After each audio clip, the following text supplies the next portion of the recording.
Allô, salut à toute l'équipe, c'est le club de la semaine, comment on va les gars, tranquillou? Bon les gars, aujourd'hui une nouvelle vidéo, donc comme d'habitude avec Kanto, ça va ou quoi? Bah écoute, ça va tranquille, on est là, hein. Tranquillou, tranquillou. Bon, on va débriefer tranquillou le match d'hier, Real Valence. Donc il s'est passé beaucoup de choses, donc on a beaucoup de choses à dire, je pense, ce débrief.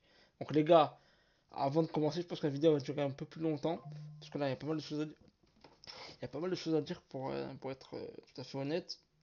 Donc bon, on va, donc bon, comme on l'a vu, le Real a gagné 2-1 in extremis, encore heureux. Mais bon, il y a beaucoup de choses à dire. Alors, avant de commencer dans le match de manière générale, on va d'abord commencer par la compo. Alors, la compo, bon, on voit pas très bien sur l'image, attendez, je vais vous le faire en direct, je vais vous la centrer bien mieux. Comme ça, vous la verrez mieux. Alors, tac, tac, tac, comme ça, on fait ça en direct, tac. Ça, vous verrez Courtois en fait, pour ça. Voilà. Ah, vous voyez Courtois. Alors, bon, Courtois dans les cas, c'est du classique. La défense, c'est du classique. Par contre, Chouameni, je trouve pas qu'il a fait un mauvais match. Ça va, il a été plutôt correct. C'est pour moi, c'est Rudiger qui est. Moi, sur le but, on va y revenir après. Mais pour moi, sur le but, c'est Rudiger qui est fautif dans le sens où il a abandonné sa défense. Il est monté trop haut pour rien. Donc, pour le coup, voilà. Au milieu de terrain, Valverde, c'est Ceballos qui commence à de plus en plus s'installer. Donc au milieu de terrain, Kamavinga sur le banc, ça je comprends pas parce que pour moi Kamavinga, même si Ceballos il a été plutôt bon, je trouve que quand même Kamavinga il passe quand même devant. En plus, vu sa rentrée, il a fait une très bonne rentrée, il a apporté surtout offensivement, il a rapporté pas mal de techniques, etc. De... Bref, offensivement il a vraiment été omniprésent entre guillemets, surtout à la fin de match. Donc bon après l'attaque, c'est du classique. T'en penses quoi dans la compo? Bah honnêtement, la compo, je pense que à part le fait de Kamavinga, tout est bon. Ouais, et aussi La, moi. la compo était très intéressante. Déjà, à gauche, on avait du Fernand Mendy, donc ça c'était bon. Bon, à droite, malheureusement, on est obligé encore de faire les travaux, mais bon, Vasquez est là depuis le début, donc on fait avec. Non, honnêtement, je pense qu'un compo, on dirait- pour le coup, tu avais vraiment la compo type pour aller jouer le match important face à Valence. Donc ça, pour moi, déjà, Ancelotti, il a pris au sérieux le match. En mettant une compo comme ça, personnellement, ça me va. Ouais. Bon, on va vite fait parler des notes. Alors bon, Vini, c'est sûr qu'il a une mauvaise note, parce qu'il a pris rouge, on va en parler juste après. Alors, moi, j'ai juste quelque chose à dire. Dans le sens où, pour moi, Vasquez, c'est plus possible. Vasquez, défensivement, il s'est fait bouffer. En fait, surtout en première mi-temps, parce qu'on disait. Après, Vasquez, défensivement, c'est normal, c'est pas son rôle. Et Mendy, quand il était en 1 contre 1, il s'est jamais fait passer. Mais par contre, il laissait des boulevards derrière. Rudiger, il a dû couvrir. Et en fait, le premier but, regardez, on va en parler justement. Avant de. On va vite fait. Bah, tu sais, on va en parler juste après. Alors, bon, on va vite fait parler du premier but. Bon, on voit là à la fin de l'action où, je sais plus comment il s'appelle, le joueur de Valence, marque dans le but vite. Parce qu'avant, il y a un gros arrêt de Courtois. Courtois qui a sauvé pas mal d'arrêts en première mi-temps surtout. Donc les gars, pour ceux qui ont vu le match, vous avez bien vu, Mendy c'est un gros boulevard derrière. Rudiger il a voulu monter pour couvrir, malheureusement il s'est fait prendre dans son dos. Et après les milieux de terrain sont pas assez revenus, ça a créé un gros boulevard dans la défense. Et voilà donc. Et après par contre, ce qui est quand même honteux, c'est que soit sur l'arrêt de Courtois, Vasquez qui suit pas son joueur, le joueur qui tranquillement, dans les cas je vais dire, il peut pousser le ballon tranquille. Pour moi c'est honteux, déjà la défense elle est honteuse. Rudiger, en fait, Rudiger, il devait monter. Pour moi, il n'aurait pas dû monter. Il aurait dû rester derrière avec Chouamini et laisser le temps à Mendy de renaissance. Mendy, qui était très haut sur le terrain comme Vasquez, mais ils ont essayé des boulevards derrière. Mendy, en fait, en 1 contre 1, il était bon. Je trouve qu'il n'a pas été passé. Il n'a pas été très mauvais.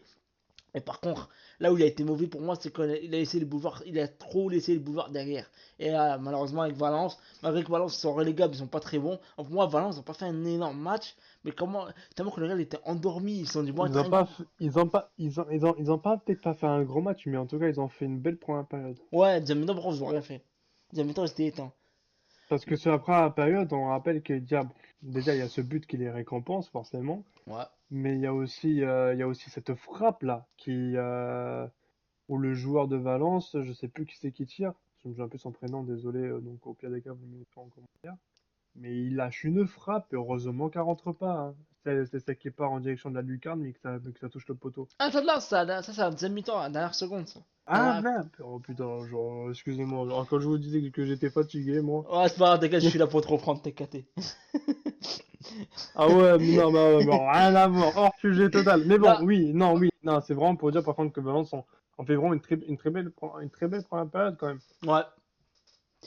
Oui, c'est sûr, mais le Real, ils étaient endormis. En fait, le Real, moi, ce qui m'a gavé le plus. Le Real continue encore que tu es en train de dire, c'est fou, tout simplement, hein, ils continuent encore leur marque de fabrique depuis le début de la saison, hein. Donc c'est-à-dire les premières périodes, on joue en mode très, on va dire, bon c'est peut-être méchant ce que je veux dire, mais un peu passif Mais c'est ça, c'est pas méchant, c'est la vérité. jusqu'à se C'est la prendre un vérité. but. Si on s'en prend pas, on sait qu'ils Tranquille. vont être punis l'équipe adverse, voilà. Mais malheureusement, oui, voilà, il y a ce but ouais, je vais te dire heureusement qu'il y a le réveil, mais bon, le réveil il vient quand même très Il très est tard. tard, hein. Bon, je vais te revenir, les gars, sur la compo, parce que comme ça, moi, je vous illustre beaucoup plus ce que je veux dire. Les gars, moi, il y a un truc qui m'a gavé le plus dans ce match, surtout après un mi-temps. Ce qui m'a saoulé le plus, c'est les trois attaquants.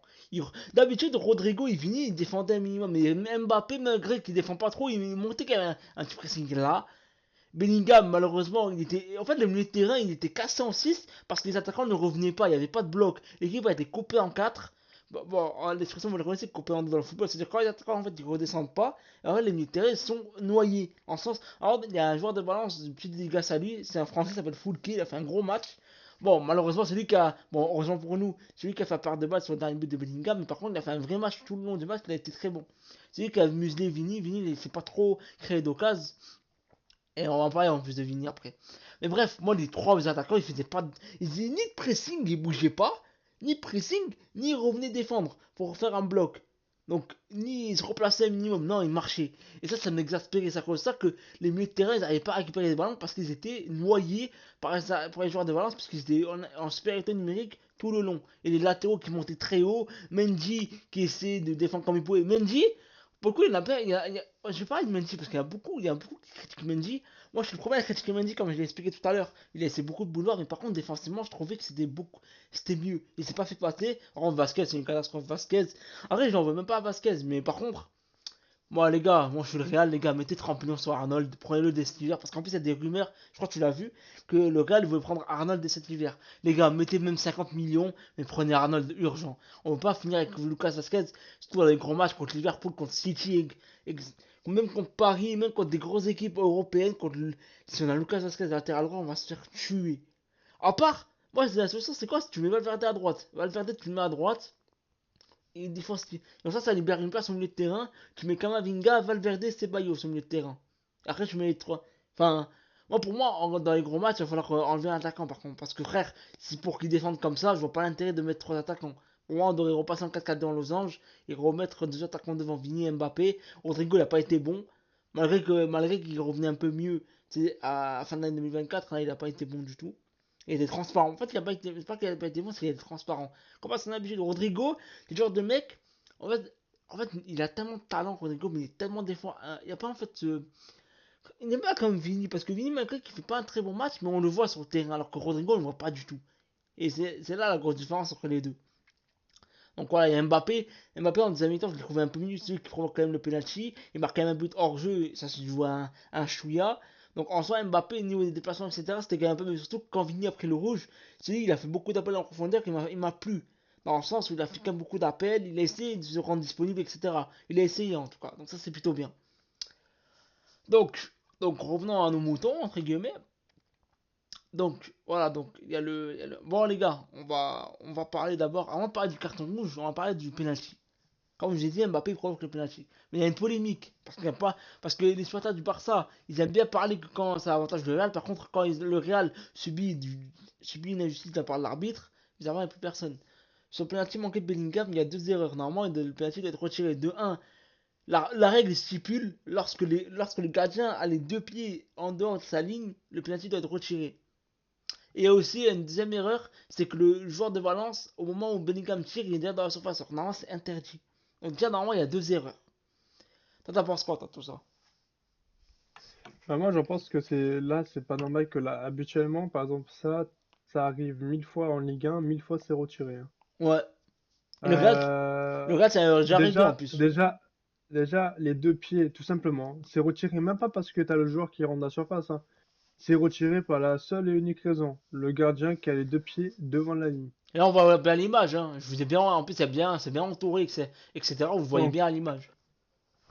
donc, si le gardien l'arrête comme ça, t'es sûr et certain que ça a retiré fois 1000. Non, pour moi, le penalty doit être retiré. Et surtout, les gars, il va Et falloir que puis, Vas-y, parle. Je vois. bah, et puis pour finir, c'est vrai que quand tu regardes l'image, même si le gardien après il peut te trouver une excuse disant ouais, j'allais quand même être. Bref, ok, mais quand il arrive, t'as ton coéquipier qui est derrière j'imagine c'est le défenseur. Le défenseur qui rentre instant alors que le joueur n'a même pas encore touché le ballon. Bah oui, ça, c'est normal, ça doit être checker ça. Mais bon, comme d'habitude, lorsque le Real subit des injustices, il n'y a personne qui parle. Par contre, quand le Real a une décision litigieux entre guillemets à son inférieur, par contre, il y a tout le monde qui parle là. Ouah, le Real, l'arbitre, ouais, ils sont avec le Real, ouais, Florentino. Parce que les supporters du Barça, je vais vite fait faire une petite parenthèse. Les supporters du Barça qui disent, ouais, la Liga de Florentino, on peut rien faire, je sais pas quoi. Déjà, vous racontez n'importe quoi parce que malgré que Tebas c'est un supporter du Real, certes, mais Tebas et Florentino, ils s'entendent pas du tout. En fait, ça veut pas dire que les supporters du Real, que forcément il va avantager le Real, rien à voir. Déjà, Tebas, moi je l'aime pas. Déjà de un. Et en plus, Florentino, il l'aime pas non plus. Les deux, ils s'aiment pas. Ils font aucun cadeau. C'est juste qu'ils doivent cohabiter parce que là, c'est président de la Liga, là, c'est président du Real. Ils doivent juste cohabiter parce qu'ils ont leur statut. Mais sinon, humainement, ils s'aiment pas. Et de toute façon, qui aime réellement Tebas, je pense qu'il y a personne qui aime Tebas. De un. De 2, c'est-à-dire la Liga de Florentino. Mais les gars, vous n'arrivez même pas à inscrire des joueurs. Vous n'arrivez même pas à inscrire Olmo et Paulo Victor. Vous venez parler du Real. Nous, le Real, la situation économique, elle est au top. Le Florentino, il a géré ça comme un président doit gérer. Le Barça, ils ont failli hypothéquer leur club 25 ans pour Messi. Messi qui avait quoi, 36, 35 ou 36 ans à cette époque-là. Heureusement que Florentino leur a dit, les gars, faites pas ça parce que le Barça, ils vont couler. Vous allez fermer la porte. Et heureusement, après, ils ont revu l'accord et ils ont décidé de pas renouveler Messi. Mais c'est une dinguerie. Parce qu'en plus, je crois que ceux qui l'ont vu, ceux qui ont vu ça sur Twitter, je pense qu'ils savent de quoi je parle. Mais c'est quand même une dinguerie. Donc, les gars, petite parenthèse pour le Barça. Imagine hypothéquer ton club pour un 25 joueur ans, de pour un foot. joueur, hein, 25 ans, t'imagines? Moi, je pensais que Paris était le seul club d'Europe à être stupide, mais Oh, alors, bah, c'est malheureusement pas les non, t'as seuls, hein. aussi. Le Barça, T'as aussi le Barça, hein. le Barça Malheureusement, c'est tu sais que encore c'est pire, c'est hein. quand même grave. Tu sais que honnêtement, pour moi, hein, aucun club doit s'abaisser à un joueur. C'est simple. C'est toi, t'es le club, l'infrastructure du club, t'es l'entraîneur, t'es le président. Encore pire, si t'es président du club, tu représentes toute une ville, tout un peuple. Tu représentes pas juste tes joueurs, en fait. Même si tu vas les représenter, s'ils font des bêtises ou s'ils ramènent des jolis trophées à la maison. Mais tu es là pour montrer qui sont les patrons et que, ok, tu peux t'appeler CR7, tu peux t'appeler Messi, qui tu veux. Problème, t'es pas au-dessus du club et tu le seras pas. Bah, encore, regarde, prends l'anecdote. Ronaldo, quand il a voulu prendre avec le Real, il voulait un gros salaire. Florentino lui a dit non. Ronaldo, il a dit je Mm. me barre. Bah, Florentino, il a dit vas-y, pars. Et il est parti là, juste. Le Voilà, tout simplement. Florentino, c'est le joueur, c'est le genre de président. Tu veux partir, il te laissera toujours la porte ouverte. Parce que, en fait, quand tu seras au Real, tu seras traité comme le meilleur joueur du monde. Ça, y a pas de problème. Par contre, si tu veux quitter le Real, la porte sera toujours ouverte. Ronaldo est Ah, parti. attention, c'est un qui tout double, hein. Toi, t'es traité comme le pire joueur du monde et dès le mercato hivernal, t'es vendu. Toi, sinon, t'es traité comme le meilleur joueur à Après, ça ton dépend de ton poste. talent aussi, ça dépend de ton niveau, hein. Bien sûr. Si t'as le niveau de Mariano Diaz, c'est sûr qu'ils vont pas te traiter comme un fou, hein. Ah, frère, si c'est comme Hazard qui arrive avec 7 kilos en trop, il croit que c'est le Club Med, bah voilà, hein. Donc, il va être là. C'est ça, donc bon. Donc voilà, bon, déjà, il y a aussi un truc que je veux aussi dire. Il faut quand Ancelotti, il nomme un tireur attitré. Parce qu'au début, il a dit, ouais, je vais laisser les joueurs décider. Non. Ça, c'est pas bon. Parce que regarde, Mbappé, il a raté deux pénaux. Bellingham vient de rater un péno. Les gars, au bout d'un moment, les pénaux c'est quand même dingue. Le nombre de pénaux ratés, le nombre de hors-jeu du Real, c'est une dinguerie. Je crois que c'est jamais arrivé. Je crois que c'est la pire saison en termes de ratio de pénalty. C'est une dinguerie le pénalty qu'on rate. Donc les gars, Ancelotti, il a dit façon en conférence de presse qu'il a dit il allait décider enfin un tireur à tirer. C'est pas trop tôt. Au bout d'un moment, il faut arrêter avec le dire oui, toi tu tires, non, il faut un tireur attitré comme à l'époque. Il y avait Ronaldo qui était attitré, après ça a été Ramos, après ça a été Benzema. Simple, des tireurs attitrés. Et quand le joueur n'est pas là, et ben il y aura le deuxième. Tout simple, simple, efficace. Donc bon, on revient à la polémique ou pas? On passe à Vini, t'es chaud? Allez. Ah, bah, bon, vous voyez à l'image, bon. On a déjà parlé un petit peu en off de ce qu'on a pensé. Bon, déjà pour moi, le rouge est bien hérité. Mais par contre, le gardien doit aussi prendre rouge. Parce que si vous regardez bien par la suite, bon, ceux qui ont regardé le match, etc., ceux qui ont vu les extraits sur Twitter, etc., on a vu qu'après, le gardien a pris un jaune parce qu'il s'est bagarré avec Vasquez. Il a se battre avec Vasquez.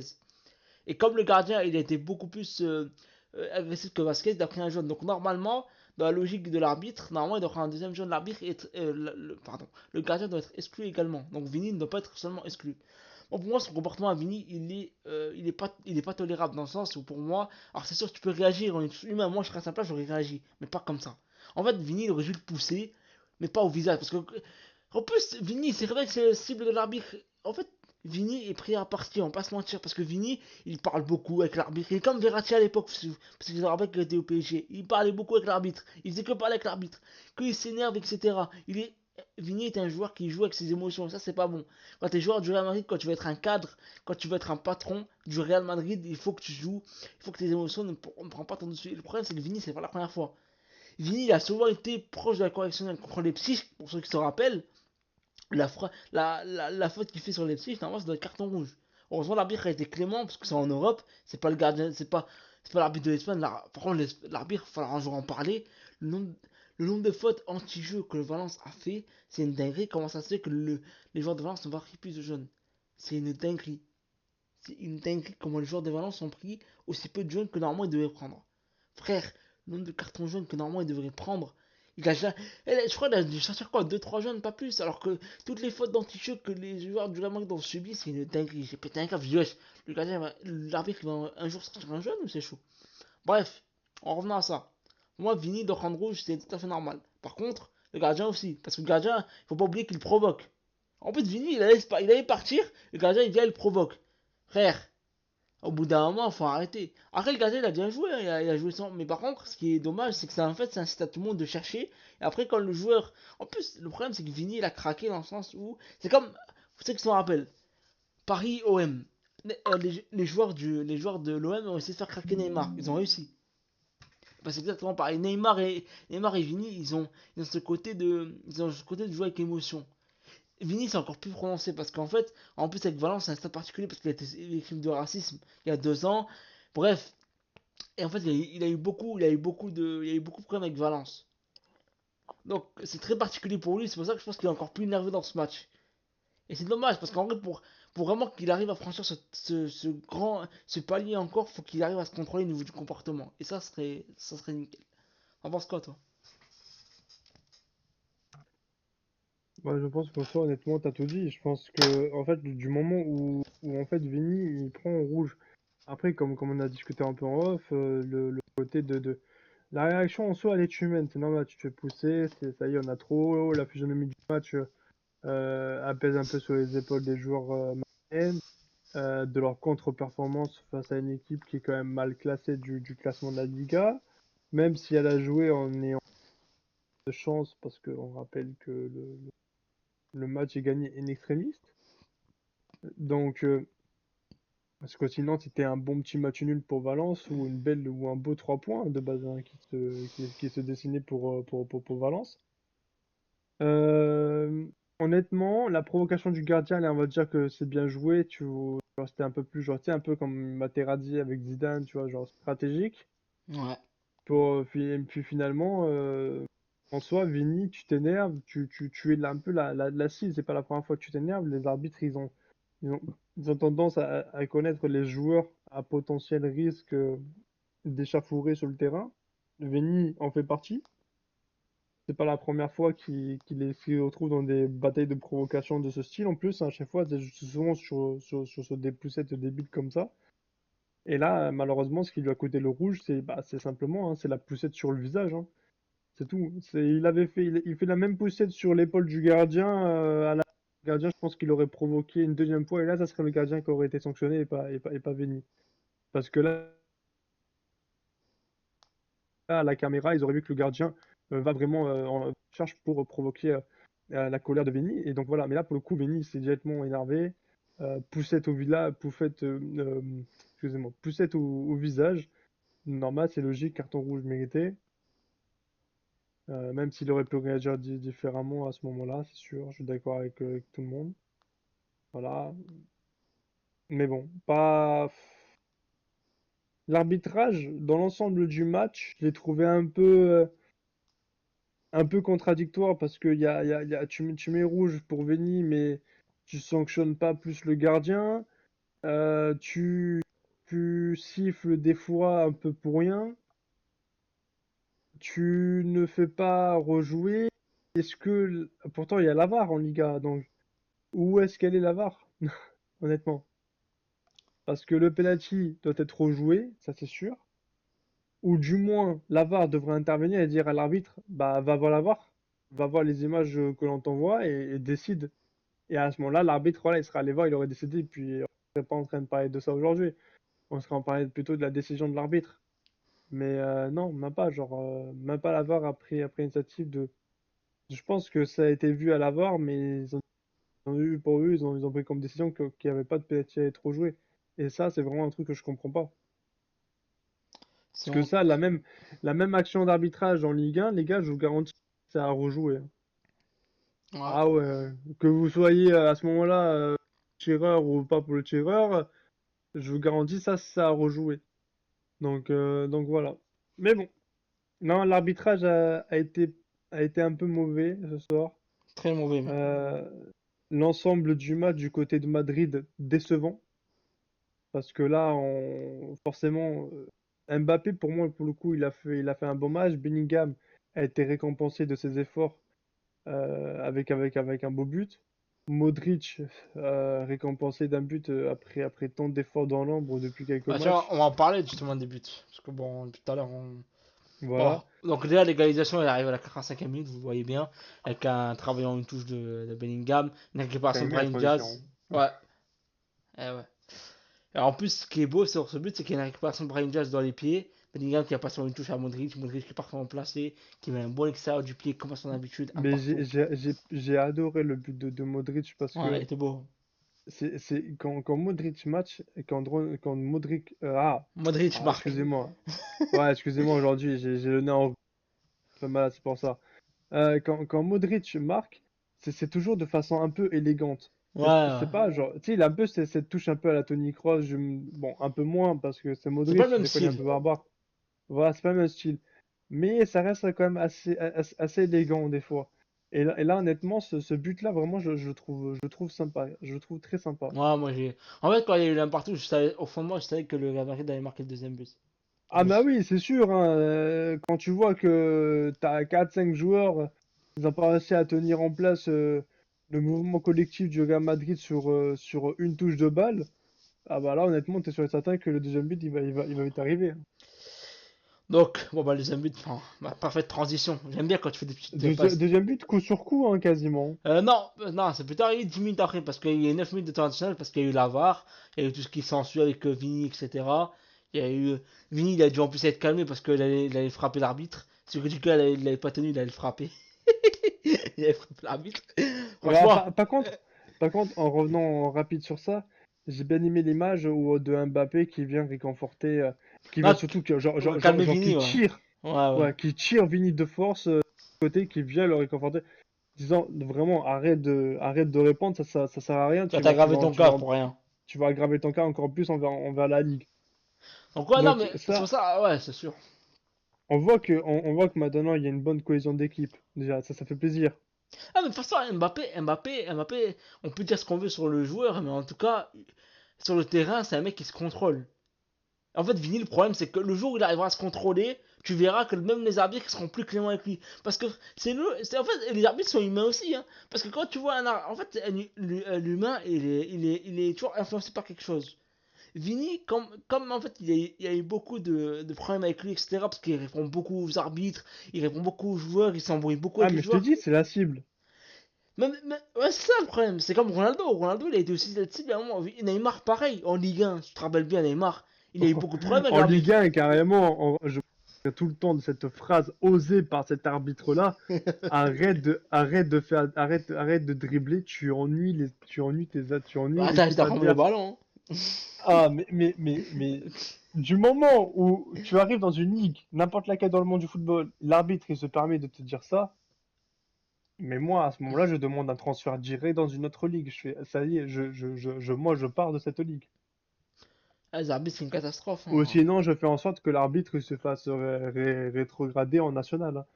Il Pour mérite. moi, Hein. il a rien à faire. Tu n'as un arbitre comme ça qui se permet de dire des choses comme ça, n'a rien à faire sur un match professionnel. Exactement. Bon, donc, bon, bah, Bellingham qui marque à la fin, ça fait très plaisir. Bellingham, vraiment, patron. Mais, en fait, Bellingham, c'est là où tu vois la marque des grands joueurs. Quand il manque son penalty, il se Et son remet. calme. Ouais, en fait, Bellingham, il a vraiment ce côté leader. Comme quand Vini, il a eu aussi ses problèmes avec l'arbitre, il a tout de suite allé le calmer. En fait, Bellingham et Mbappé, c'est vraiment des personnes qui arrivent à calmer Vini parce que déjà, ils s'entendent très bien hors du terrain. Bellingham, honnêtement, il est plus calme qu'Mbappé. Il a ce côté, comme tu Ouais, dis, très de froid. leader, Très froid. d'analyser la situation avant d'aller au contact direct. Quand même, c'est quand même dingue, Bellingham, c'est un milieu offensif, il marque tellement de buts, c'est dingue ce joueur. Mais tu veux me dire quoi? Milieu offensif, hein? Ouais, mais est-ce que t'en connais beaucoup des milieux offensifs qui marquent autant que Bellingham? Pas tant que ça. Hein. Il y avait une époque, il y avait un certain Ozil, hein? Ozil, non, c'est plutôt un gros passeur. C'est un énorme passeur, Ozil. Voilà, mais non, non, Marqué, non, marqué mais aussi beaucoup. de nos jours, non, c'est compliqué, non. À part De Bruyne, ouais, De Bruyne. J'allais te dire De Bruyne, mais je me souviens plus quand Si, même il but c'est marquait quand même marqué beaucoup, par ce mais genre. pas autant marquant que Bellingham, il marquait quand même beaucoup de buts. Lui, c'était plus des long shots qu'il mettait. C'était Ouais, il avait de incroyable. ses frappes, lui. Bref, donc Ah, voilà. entre ses passes et sa puissance de frappe, ce joueur Après, était. malheureusement, De Bruyne a coulé un peu. Après, c'est comme ça. Hein. Et il a coulé parce que littéralement, il avait plus envie, hein, c'est-à-dire. Je pense que, bah, après, le club, c'est pareil. Ouais, Marcelo. Marcelo, en 2018, après 2018, il a remporté 3 LDC de suite. Il avait plus envie. En fait, là, le football est. Oui, parce que t'as plus, malheureusement, pour des joueurs comme ça, peut-être qu'ils se disent qu'il n'y a plus de challenge. Bah, c'est la vérité, ils ont C'est tout dommage. gagné. Ils ont tout gagné. C'est pour ça, C'est. il y a C'est plus de challenge pour eux. Varane, Eux, c'est pas. genre carrément, Marcelo, avec l'argent et tout qu'il a gagné, avec sûrement ce qu'il a pu investir dans l'extra sportif ou dans d'autres choses, honnêtement, il pouvait prendre sa retraite bien plus tôt. C'est juste qu'il adore jouer au football et c'est pour ça qu'il est parti s'expatrier, Au Brésil. bah, en fait, un retour dans son pays, quoi. Oh, tranquillo. Bon, 2-1, ça fait toujours plaisir, la dernière minute.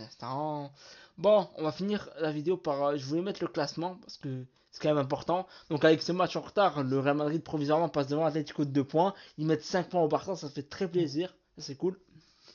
Et les gars, d'ailleurs, je crois que l'Atlético, parce qu'en plus, on regardait ça en off. Tu te rappelles quand on cherchait le match de retard d'Atlético? Je crois que l'Atlético jouera contre Osasuna la semaine prochaine, je crois. Je crois. Hein. Donc c'est Osasuna l'adversaire. Je crois, ouais. Et j'espère qu'en vrai, ils vont faire un petit nul où on perd, ça serait cool. Sans- Bah, alors, il faut espérer que Osasuna crée l'exploit, déjà. Ah, bah c'est possible, hein. Ou sinon, qu'il chope un match nul, ouais. Un match Ou, nul, ça serait le meilleur résultat. ou ça, s'ils arrivent pas, au pire en février, on les tabasse, c'est tout. Hein. Tout simplement, tu vois. Oui, mais si on peut en arriver à cet Ah, ce extrémiste-là, serait pas mal, hein. Je dis pas non. ça serait bien. Faut Donc, qu'Osasuna se bouge les fesses. Donc voilà, si vous êtes des supporters d'Osasuna, allez monter la tête de vos joueurs. Dites qu'il faut casser des jambes. voilà, faites sortir des matchs, faites sortir les joueurs de l'Atlético de leur match. En- Voilà, c'est ça. Faites ressortir la grinta des joueurs d'Osasuna. Là, il faut aller les réveiller. Exactement. Donc, Parce qu'en plus, voilà. ça, c'est l'Atlético Madrid. Et au moins, s'ils gagnent, ils pourront célébrer ça comme s'ils avaient gagné une Ligue des Champions. Ouais, en plus, avec les champions, ils n'ont jamais gagné, donc ça, c'est plutôt bien. Voilà, bah voilà, ils diront, voilà, on a tabassé une équipe qui est allée en finale. Donc, bon, les gars, je pense qu'on a été assez complet dans le débrief. Ah, c'est méchant. Bon, les gars, je pense Mais ça. par contre, je tiens toujours à dire, hein, Bilbao, toujours quatrième, à 2 points du Barça, à Ah ouais, tout toujours. moment, La Bilbao, à tout ils sont pas moment, loin. Hein. Bilbao passe, Pas loin. Bilbao, ils sont pas à du tout tout. moment, Bilbao passe troisième de la Liga, et là, les gars, ça serait vraiment Ce serait trop incroyable pour drôle. eux. Ça serait trop drôle, honnêtement. Bon. On aurait de quoi charrier. Ah, c'est toujours bien de charrier les équipes. Nous, Ah, est-ce que je pense qu'on a fait le tour en vrai du ouais, ouais, match. là. Ouais. Si jamais comme d'habitude, les gars, si jamais on a oublié de parler de certains sujets, de choses comme ça durant le match, Commentaires, les gars. ou, ou même si on a oublié aussi de parler sûrement de l'ambiance, parce que j'ai vu tout à l'heure, je sais pas si on pourra retrouver, je pense pas qu'on aura des images ou quoi que ce soit, mais parce que c'est complexe à ce moment-là de retrouver ça, mais j'ai vu tout à l'heure des trucs quand les joueurs du Real Madrid sont arrivés au stade de Valence. Et il y a eu une masse de supporters de Valence qui ont fait bah, déjà qui se moquaient de Vinicius en disant Vinicius Junior ballon de plage quoi. Ouais, par rapport au Ballon Voilà d'Or, quoi. il voulait... En fait, Valence aurait... Ballon de plage. Et mélangé à ça énormément d'insultes sur l'arbre généalogique de Vinicius Junior. Je pense qu'honnêtement, Vini, il est un peu la cible de tous les supporters espagnols, littéralement. Dans chaque stade qu'il va, il se fait insulter. Donc voilà, le côté caractère des supporters de Valence, un peu déplaisant sur l'arrivée des joueurs du Real Madrid. À la limite, tu me fais ça dans le stade, voilà, par exemple, juste après la confrontation de ton gardien. Même moi qui suis supporter fanatique de mon club, ça peut m'arriver d'aller insulter le joueur adverse, aller comme ça dans le stade, c'est vrai, plusieurs fois ça m'est arrivé de le faire. Mais bon, tu le fais pas non plus quand t'arrives, quand les joueurs adverses ils arrivent au stade, quoi. Il s'est rien passé. Ouais. Bon, les gars, je pense qu'on a été assez complet. Alors, Hmm. n'hésitez pas à liker, commenter, partager comme d'habitude. Surtout pour les références, ça fait toujours plaisir, les gars. Donc, moi, je vous dis à la prochaine, les gars. Goodbye. Ciao!